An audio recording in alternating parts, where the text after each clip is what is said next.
Good day, my name is Rosemary. Today we talk about circle geometry. Our key concepts: circle terminologies, circle theorems, proof of circle theorems, and solving riders using circle theorems. So what should we already know? First, the properties of parallel lines. We have that the corresponding angles are equal, co-interior angles are supplementary, the alternate angles are equal. And properties of intersecting lines, we have that vertically opposite angles are equal. Angles on a straight line are equal to 180 degrees. Then we have the properties of triangles. We know that the sum of interior angles of a triangle add up to 180 degrees, and the exterior angle of a triangle is equal to the sum of the two opposite interior angles. Then we have the properties of quadrilaterals. So next, we should know the conditions for similar triangles. First is equiangular. If the three angles of one triangle are equal to the three angles of the other triangle, if they correspond, then we can say that the two triangles are similar, or the corresponding sides are in proportion. If the corresponding sides of the two triangles are in proportion, we can say that the two triangles are similar. Next, we know the conditions for congruent triangles. First, the side of one triangle is equal to the side of the other triangle, or two sides and the angle between them equal to two sides and the angle between them, or angle side in one triangle equal to angle side in the other triangle. Or we have the right angle hypotenuse side of one triangle equal to the right angle hypotenuse side on the other triangle. So now we talk about the circle terminologies. When we talk about circles, we have terminologies we used in circles. The first is the radius. This is a line drawn from the center of a circle to anywhere on the circumference. So here is our radius. The line is drawn from the center of a circle to anywhere on the circumference. This is another radius over here and another radius. So coming from the center of a circle to anywhere on the circumference is the radius of a circle. We have the diameter. This is the line drawn from one point on the circle to another point, passing through the center of a circle. So here is our diameter, drawn from one point on the circle to another point and passing through the center of the circle. So diameter is 2 times the radius, okay? This is a radius and this is a radius, and the whole length is the diameter. Now we have a chord. Chord is a line drawn from one point on the circle to another point and not passing through the center. So the difference between a chord and a diameter is the diameter passes through the center of a circle and a chord does not pass through the center of a circle. So we have segments. A chord divides a circle into 2 segments. We have the minor segment and the major segment. So here is our chord, and it divides this circle into the minor segment and the major segment. We have a sector.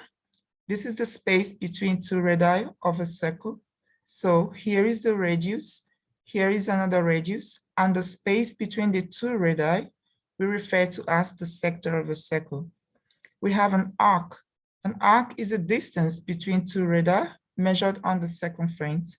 So here is a radius, and this is another radius, and the distance between the 2 radii measured on the circumference of the circle is what we refer to as an arc. Next, we have a tangent. This is a line drawn to a circle and touching the circle at a single point. So here is a line drawn to the circle, and it only touches the circle at this point, a single point. We refer to such lines as tangents. So here are our circle terminologies again: the radius, diameter, chord, segment, sector, arc, tangent. These are very important. You hear them a lot in circle geometry, and it's important that we know what they mean. Next, we'll talk about terminologies used in circle geometry. The first is the theorems. So these are facts about the geometry of a circle which have already been established and can be proven. Okay, we have 6 main theorems, and in this lesson, we will introduce them and we prove them. So we have an axiom. This is a statement or proposition which is regarded as being established, accepted, or self-evidently true.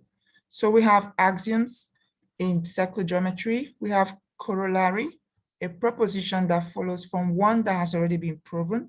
So some of our theorems, we have corollaries. So they are propositions following from the theorems. Now we have converse.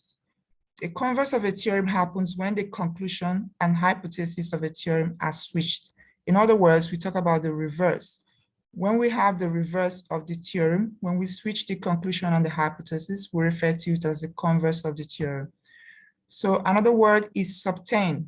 This is when two rays of an angle join together. So an angle can be subtended by a line, chord, arc, segment. You will come across this term a lot, subtend. A line subtending an angle, a chord, an arc, a segment subtending an angle. So here are our terminologies, the theorems, which we will introduce and prove them: axiom, corollary, converse, subtend. It's very important you know these terminologies because they are mentioned often in circle geometry. So let's begin with an axiom. Here it says, a tangent is perpendicular to the radius or diameter of a circle at a point of contact with the circle. So here is a tangent. It is perpendicular to the radius or diameter at the point of contact with the circle. So at this point of contact here, A, we say that the radius is perpendicular to the tangent. So this is how we show perpendicular using the 90-degree angle. So for short, we say radius is perpendicular to tan. So this is an axiom. It has already been proven and accepted and self-evidently true. So next, we have our first theorem. It says, line drawn from the center of a circle perpendicular to a chord bisects the chord. Okay, this line comes from the center of a circle and is perpendicular to this chord, so it bisects the chord. That's our first theorem. Bisect means this side of the chord is equal to this side of the chord. So for short, we say perpendicular from center to chord. Then we have a converse to this theory. It says, line drawn from the center of a circle to the midpoint of a chord is perpendicular to the chord. So a line drawn from the center of the circle to the midpoint, the middle of a chord, is perpendicular to the chord. So this is the theorem in a reverse order. And then we have a corollary to this theorem, which says the perpendicular bisector of a chord passes through the center of a circle. So what it says is, if this is perpendicular and bisects the chord, therefore it is passing through the center of a circle. So these are saying the same thing in different ways. The first is the theorem, the second is the converse, the reverse of the theorem, and the third is the corollary that is derived from the theorem. So now we prove the theorem. Here we have a circle and we have AM, MB. So now we prove that AM is equal to MB. So the first thing we do to prove that these two sides are equal is our construction. We draw radii, OA and OB. We begin with a construction. Remember, we are trying to prove that any circle with center O and chord AB with OM perpendicular to AB. So we're trying to prove the first theorem that says if OM is perpendicular to AB, then AM is equal to MB. So first we do the construction where we draw OA and OB, and these are radii. So the next step is that we prove that these two triangles here are congruent. Okay, when we draw the radii, we have two triangles and we have to prove that the two triangles are congruent.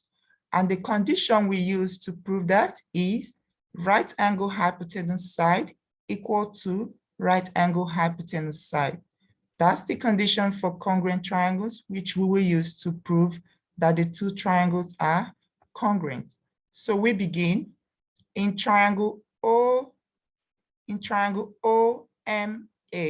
this side, and triangle OMB, this one.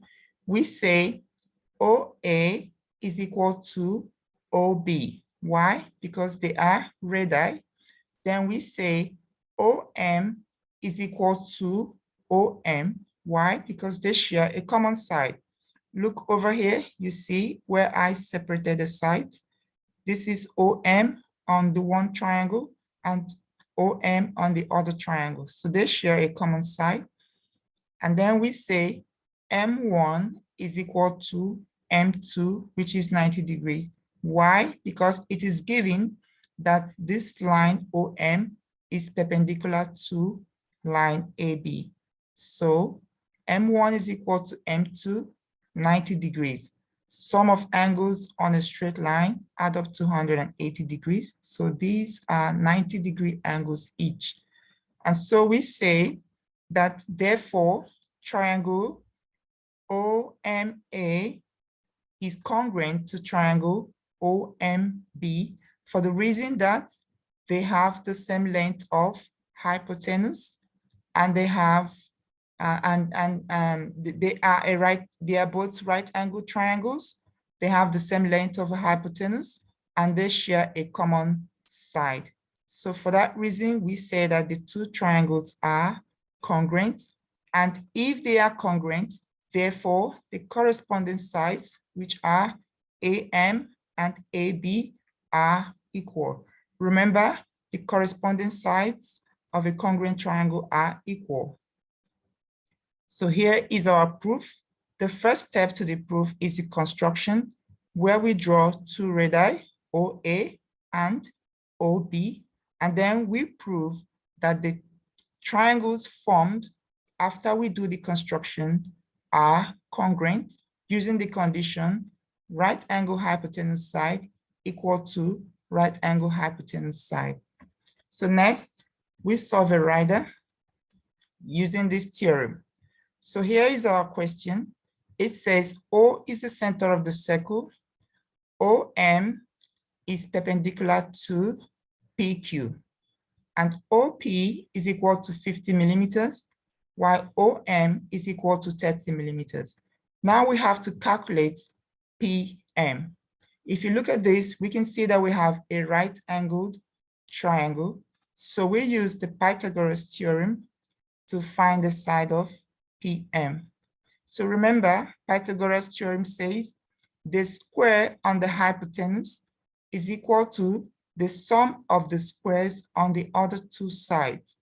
So the square on the hypotenuse, PO squared, is equal to OM squared plus PM squared. So now we solve 50 squared is equal to 30 squared plus PM squared. Now we make PM the subject of the formula. So we have 50 squared minus 30 squared. We simplify and we have 1,600. Then if we take the square root of both sides, we have the size of PM, which is 40 millimeters. Now the next question says, give the length of PQ. Now the theorem 1 tells us that PQ is equal to 40 plus 40, because each side is 40, PM is 40, so, and since they are equal, therefore PQ is equal to 40 plus 40, which is 80 millimeters. Theorem 2 says the angle subtended by an arc at the center of a circle is double the size of the angle subtended by the same arc on the circle. So angle at the center is equal to 2 times angle at circle. This is the short form of the theorem. So here we have AOB, angle on the center, 2x is equal to 2 times angle on the circle ACB.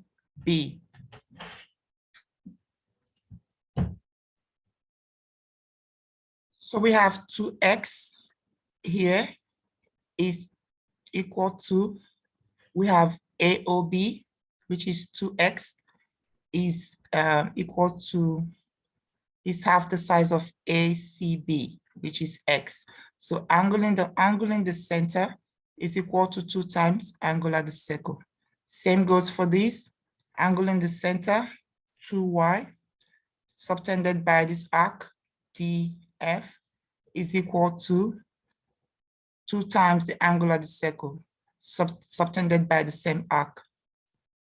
So this AOB is subtended by the arc AB, and the same arc subtends the angle ACB. So that's our theorem 2. Now we solve a rider. We prove the theorem first. Here we have a theorem that says the angle at the center, AOB, is 2 times the angle on the circumference, ACB. And now we have to prove that AOB is equal to 2 times ACB. So first, we begin with a construction. We draw a line CO and extend it to K. So after we do that, we have 2 isosceles triangles, and we have to prove that the triangles are isosceles. So here is one triangle, and this is another. So we prove that these 2 triangles are isosceles. And we start with a stereo angle. So first of all, we say, let KOA be equal to O1 and KOB equal to O2. So we say O1 is equal to C1 plus A. Why? Because the stereo angle of a triangle is equal to the sum of the 2 opposite interior angles. Okay, here we see the triangle, and you can see that O1 is the stereo angle of the triangle, and C1 and A are the 2 opposite interior angles. So we say O1 is equal to C1 plus A. Next, we say OC is equal to OA. Why? Because they are radii. This is the radius, and this is another radius. So we say C1 is equal to A, for reason that they are angles opposite equal sides.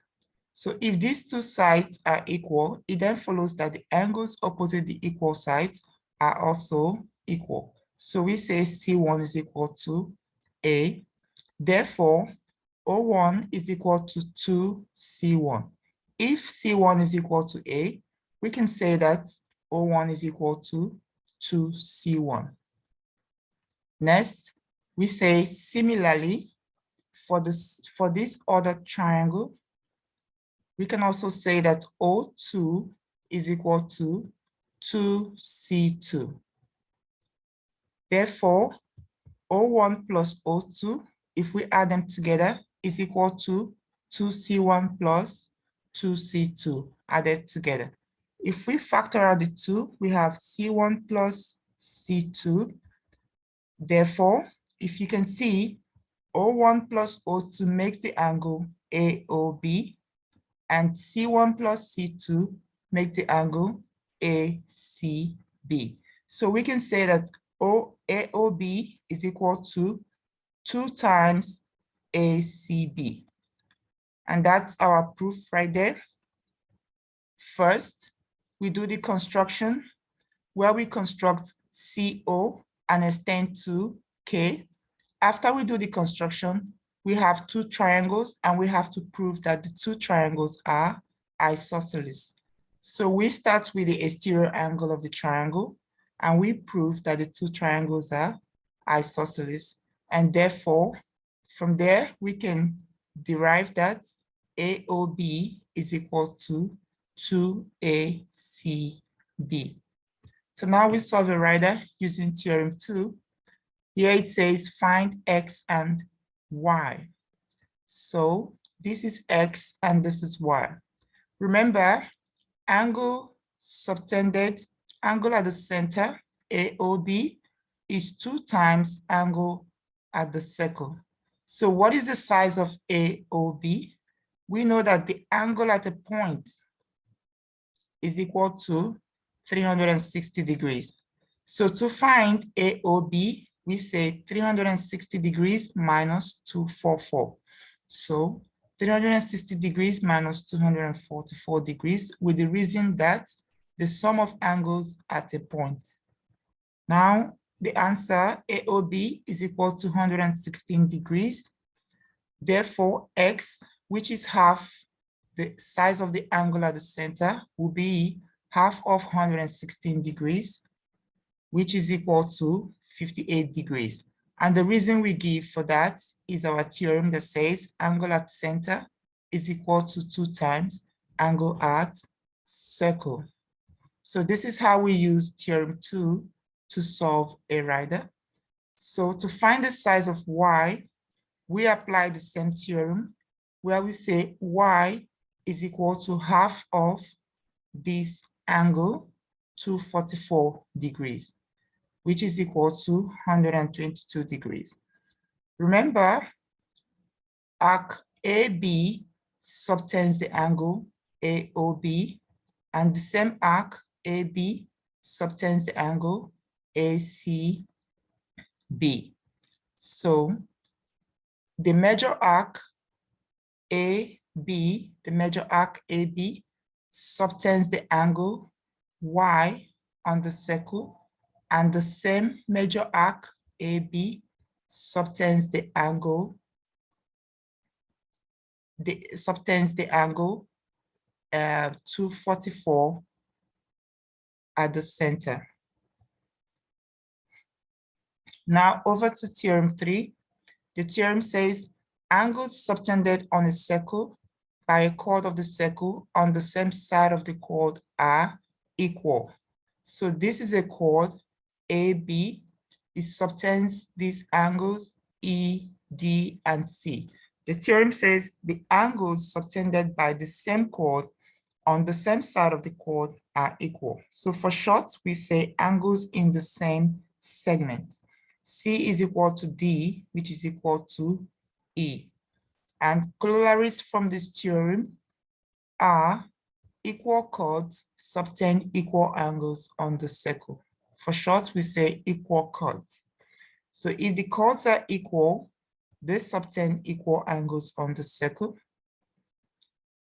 So next is equal arcs subtend equal angles on the circle. So this arc MN subtends angle Y, which is the same size as this angle over here, another Y. So next we have an angle subtended on a circle by a diameter is a right angle. So if the diameter subtends an angle on the circle, that angle is a right angle, 90 degrees angle. So for short, we say angles in a semicircle. So these are corollaries from theorem 3, which we also use when we solve riders. So proof of theorem 3, angles in the same segment. The first step is our construction, where we draw AO and BO. Okay, so step 2, we use theorem O2, the second theorem, to prove the third theorem. Remember, the second theorem says the angle at the center, AOB, is twice the angle at the circle subtended by the same chord. So this chord AB subtends the angle AOB at the center, and also subtends these angles C, D, and E on the circle. So we can say O1 is equal to 2ACB, or O1 is equal to 2ADB, or O1 is equal to 2AEB. For the same reason, angle at center is equal to 2 times angle at circle, which was our second theorem. Therefore, we can say that 2ACB is equal to 2ADB equal to 2AEB. And therefore, we can say that ACB is equal to ADB is equal to AEB. And therefore, this proves our theorem that this angle ACB is equal to ADB, which is equal to AEB. So the three angles are equal, subtended by the same chord, AB. Next, we solve a rider using theorem 3. So this says find X, Y, and Z. Here is your X. Angle X is subtended by this arc BC. And the same arc BC subtends angle A. So A is 40 degrees, therefore angle X here is going to be 40 degrees too, because they are subtended by the same arc BC. So X is equal to 40 degrees for reason that they are angles in the same segment subtended by BC. And Y, you can see that angle Y is subtended by the arc AD, this arc AD, and the same arc AD subtends the angle 60 degrees. Therefore, Y is equal to 60 degrees because they are angles in the same segment subtended by arc AD. Therefore, we can calculate Z. Remember, angles in a triangle add up to 180 degrees. So we know the size of Y, which is equal to 60, and this is 40. So to find Z, we subtract 180 minus 60 plus 40. And we have our size of angle Z as 80 degrees. So this is how we use the theorem 3, to solve a rider. So next, in our next lesson, we talk about theorems 4 to 6, and then we prove the theorems and we solve riders using theorems 4 to 6, including theorems 1 to 3. If you enjoyed this lesson, give it a thumbs up, and for more videos, kindly subscribe to the channel. Thank you.